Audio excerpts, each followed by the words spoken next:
Alright, what's up guys? I'm Brian Rayos, and I just got top 4 at the 2018 North American World Championship qualifiers, so that means I'm going to be going to the World Championships this year and competing. And so this weekend I decided to play Trickstar Sky Striker with a few spicy techs.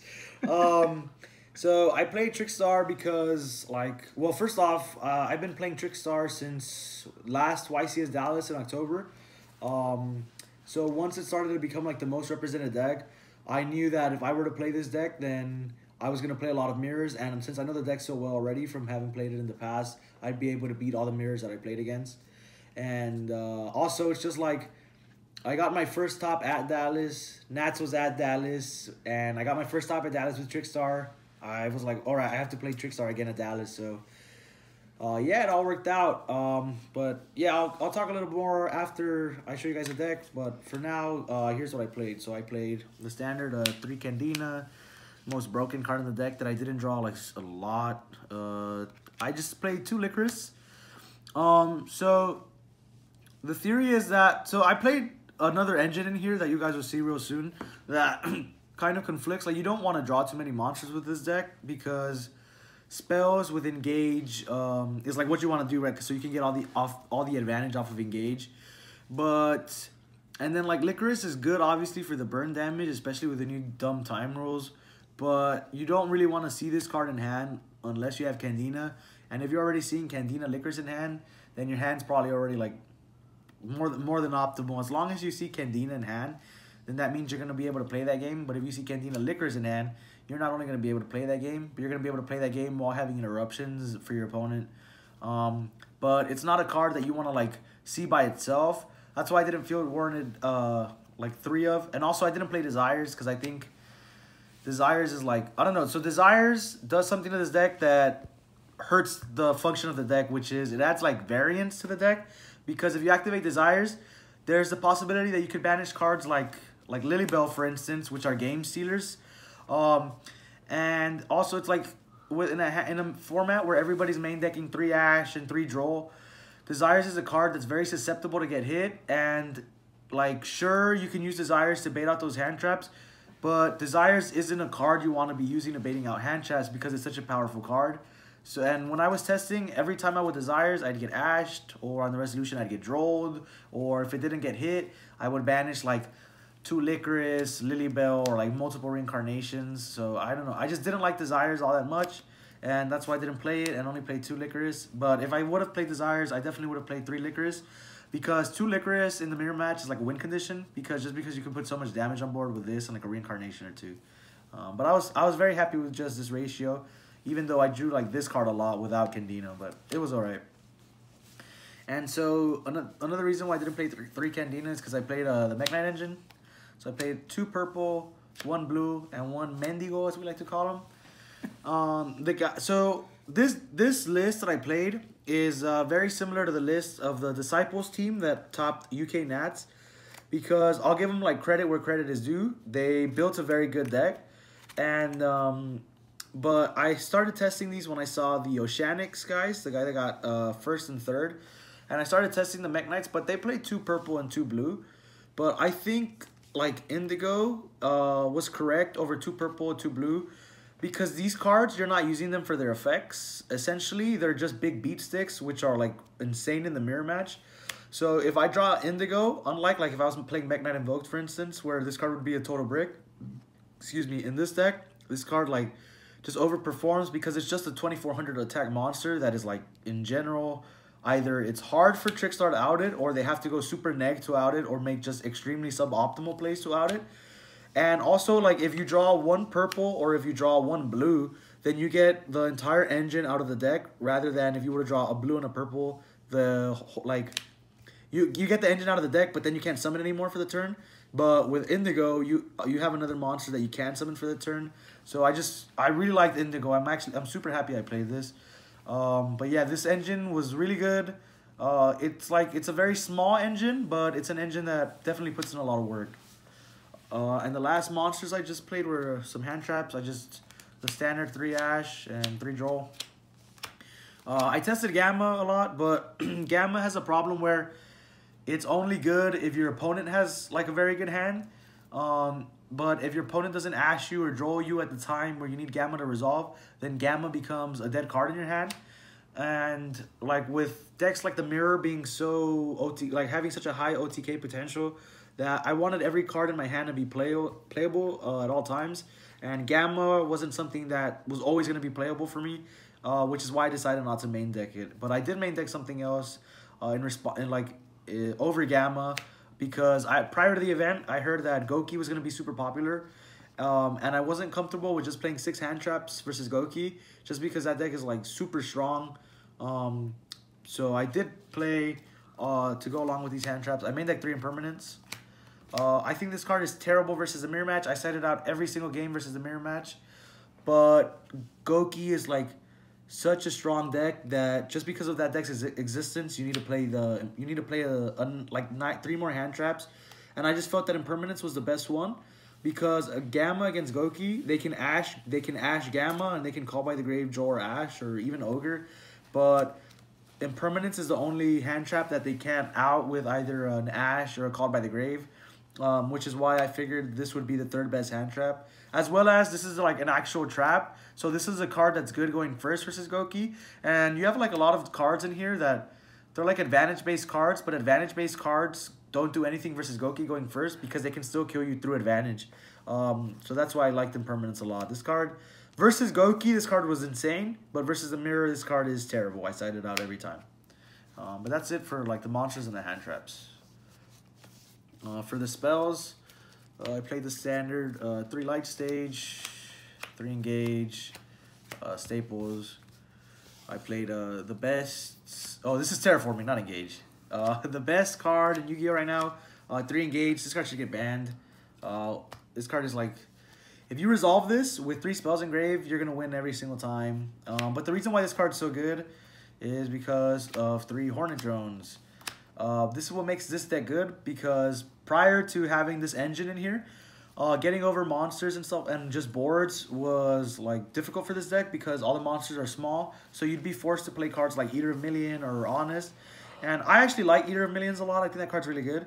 But that's a card that you kind of have to like hard draw, and you have to like it's effect. Like you can get striked or you can get veilered or whatever, right? But this card is not. It's not only is it a searchable engine. It's a searchable engine that nets you advantage, and it's an engine that can recur itself with Kagari, and it's also just gives you access to link fodder. So this engine is like obviously insane. And then the Shizuku target essentially was just 1 afterburners. A lot of people play Widow Anchor as well as afterburners, or they'll play like Jamming Waves, Widow Anchor. But I thought that Widow Anchor is trash. That card is a dead draw going first unless you brick, and if you brick, then you're probably gonna lose that game regardless. I think Jamming Waves is really good. I like Jamming Waves a lot, but I just didn't have room for it, neither in the main or in the side, so unfortunately I didn't play it. I felt that Afterburners was the best one, and so I decided to play Afterburners. I don't think you need more than 1 target if you're not playing Desires, because then this card's always gonna be searchable. But there were some times that I did miss like the 2nd target, only because I would brick. I would draw like 3 Hornet or 2 engage, 2 Hornet, and at that point you can't resolve the other engage. But if you're missing the 2nd target because you're bricking, then having the 2nd target isn't going to change the fact that you break. So I thought the Afterburners was enough. I think this card's actually insane because, as everybody knows, this card forces out Scapegoat, and forcing out Scapegoat versus a Mirror, most of the times you're going to win. So this card was really good. I played 3 Scapegoat. Funny enough, in Swiss, I resolved this maybe twice, all of Swiss. In Top Cut, I did draw it a little more, thankfully. But this is another card that should get banned. This card's like so good. But not much to talk about there. Last spell I played was 3 Called by the Grave. So this card, every single time I drew this card, I won. Obviously, people are going to ash you. They're going to draw you. But they're going to draw you or ash you when you're searching cards that are like Candina, Licorice, or when you're searching off Engage. So you're getting advantage off of those cards, and if you're going second and getting that advantage off, then you're getting ready to make a big push. But if they draw you or if they ash you, then that push ends, and essentially your turn ends because draw is essentially a dimensional barrier. But Call by the Grave stops all that and lets you to play. And if you go first and your hand is like all spells, like it's Light Stage, Terraforming, Engage, all that, and you get drolled right there, then it really hurts because your turn just ends effectively and your opponent gets to go off. but Called by the Grave stops that and guarantees you're able to play. And this card also has like other utility, like it's good going first versus Goki, because you can negate monster effects from the graveyard.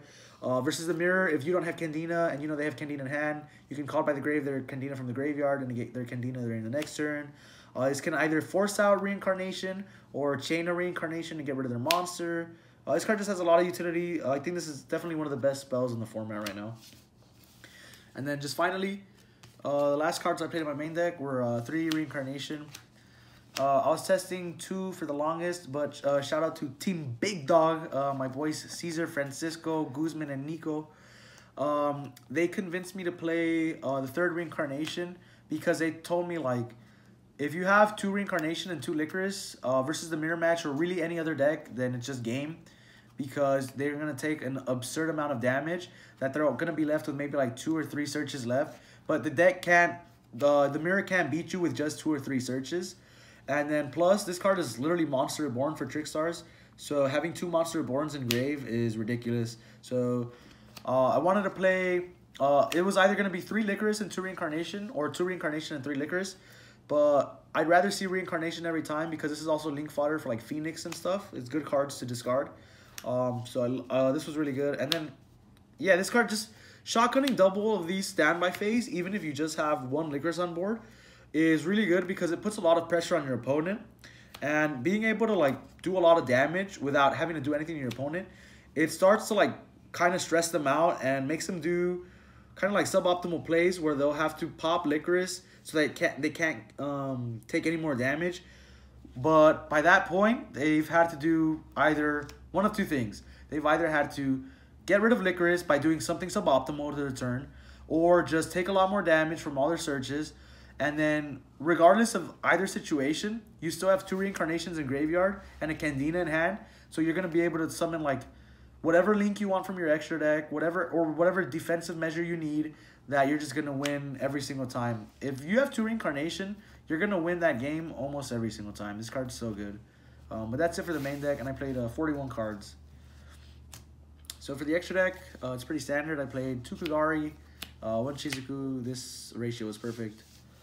1 Firewall. Somebody in Team Big Dog, whose name will not be mentioned, said, no, that card sucks and I'll play Breaksword, but this is like the most broken link ever made, and then this card should get banned. And I don't know what that idiot was thinking, but who knows who that is. And I like looped. Yeah, that guy Nico sucks. I looped people maybe like 4 or 5 times during the tournament, so this card's crazy. I decided to play Saryuja. I didn't like this card at all because the only time you're ever supposed to make this card is if your hand is garbage. But like a lot of the times in tournament, I would just brick, and this card would help me unbrick.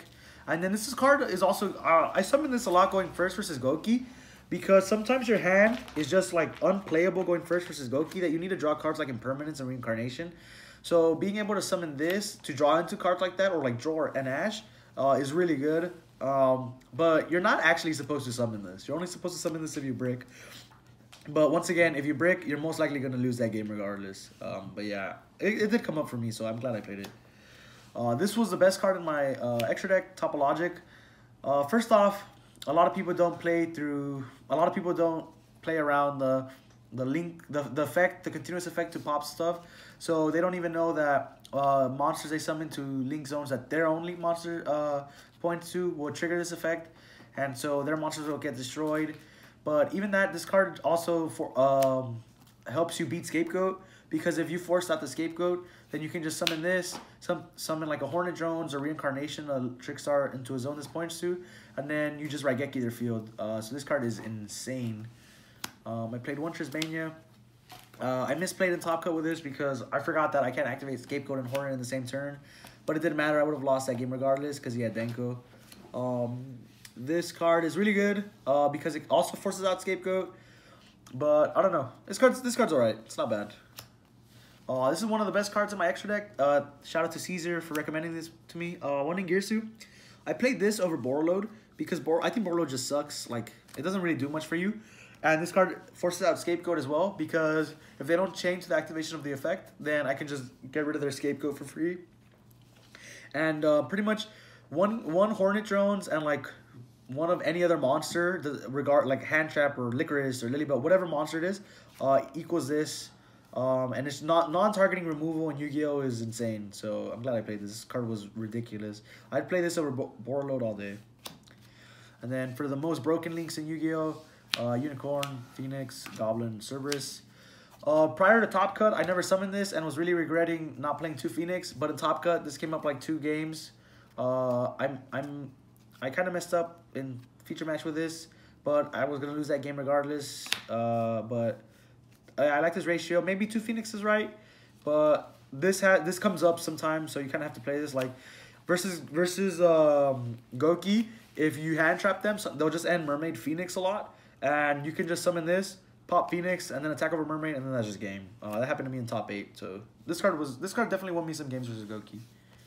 And then the final links I played were just 1 Space Insulator, because you kind of have to do it to like for engage and stuff. And then 1 Link Spider and 1 Link Rebo for Scapegoat. But this is all, you also use this for Ningirsu. That's it for the extra deck. You know, tokens. So for the side deck, I sided 3 Sphere Mode. I really regretted siding this because, so one of 2 things happens. One, Goki was now playing Gumblar with the Neospatian card. So they just discard your whole hand and you lose regardless. So this card is there. Or 2, you'll Sphere Mode them. You won't be able to normal summon and you'll break. You won't draw Hornet or anything. And then next turn they'll link with this and you'll lose. So I think this should have been 3 Effect Veilers. But I guess I needed more testing with it. This card was just dead all tournament. I don't know. This probably should have been 3 Veilers. 3 Ogre. This card was insane. It won me my top 8 match versus Goki. He said Chainlink 1 Mermaid, Chaining 2 Firewall, Chain Ogre, and that was his game. This card's good, and it's also good versus like Spiral, the pure Sky Striker deck to hit multi-roll. It's just good against a lot of decks. So I decided 3 Shared Ride. Originally, before I found out that Goki was going to be highly represented at Nationals, I was main decking these and side decking the 3 Impermanents. But the fact is that this card is only really good when you go first, because even if you draw this going second and you resolve this on them during their turn, most of the time when they're searching stuff, they're pushing for a game, and you drawing cards isn't going to stop them from killing you. So I only wanted this card in my hand when I went first. But if you draw this when you go first, you're going to win almost every time if they don't ash this, just because it's like maxi. So this card is insane when you go first. For the spicy tech of the weekend, I decided to play 3 Night Beam. These were originally 3 Twin Twisters. But against the mirror match, this is Twin Twisters, because so either one of 2 things is going to happen. They're either going to set 1 card, and then you're going to Night Beam that, and they're not going to be able to respond, and they're either going to lose Reincarnation, Goat, or whatever they set. Or they're going to have 2 sets, and you're either going to hit Reincarnation, or you're going to hit Goat, and they're going to want to, in order to play around this, they're going to have to chain one of the other, and then they're going to be able to activate the one you targeted, and now they've lost 2 cards for your 1 card, and then you just +1 pretty much. So this card was really good. The only time I wanted Twin versus Alter, guys, but that's a very free matchup for this deck, so that didn't matter. This was like 100% the MVP. Whenever I drew this going second versus a mirror, it was ridiculous. So I'm very, very happy I started this. And then, for 3 of the worst cards in my side deck, shout out to a certain somebody that told me this card was insane. I cited 3 garbage cards, 3 anti-spell. Yeah, I had 3 open spots in my side deck. My friend Caesar said, hey, anti-spell's pretty good. So I said, all right, I'll side it. This was terrible. The one time I drew it versus the mirror, I drew no Trickstar card, so I lost. When I drew this against pure Sky Striker, I drew no Trickstar cards, and we drew. I drew this versus Pendulum, which was pretty insane because it forced out the red reboot, and that was game. But this card was terrible, and I really regret signing this. I think this should have been 3 Magic Deflector. I think that card's really good. But this was essentially, I pretty much just played this tournament with a 9-card side deck. These 6 cards were just god-awful. Thankfully, the way my main deck was built, and these 9 cards were good enough to get me to top 4. But yeah, that was the deck. I'm going to be going to the World Championships in August 4th and 5th in Japan. Obviously, got to give huge shout-outs to Team Big Dog, best team in the world. We have topped pretty much every premier event we've gone to since YCS Dallas. We topped Dallas. We topped San Diego. We topped Utah. And then now this, we didn't go to Memphis or Atlanta or New Jersey. But pretty much every event we topped, every event we went to, we topped. You already know this is the best team in the world. Shout out Caesar. Francisco, he went undefeated day 1 of Swiss. Lost last round day 1, so he finished X1 in 6th place. And then lost round 10 and 11, so unfortunately he didn't make it. But his top is coming soon. That's an ARG god, we call him. Shout out to NAWCQ, future national champion. I'll tell you guys that right now. Shout out to the big dog himself for starting the team name, Caesar. We both topped Utah together. That was pretty cute. He'll get his Nats top soon. Huge shout outs to Guzman. Unfortunately, he couldn't make it to Nats, but I told him that not only was I going to win this mat for him, but I was going to go to Worlds for him, and thank God I was able to do that. Shout outs to everybody from back home. Shout out to Murillo Digital Systems, my local. And shout outs to some of my friends that I saw at the event. Shout outs to like Zach for always hyping me up. Ed, Kenny Wen, I like that guy a lot. And just everybody that congratulated me, everybody that believed in me. And next up is World Championships, and I'm going to try and take that one home for the US. But yeah, thanks guys.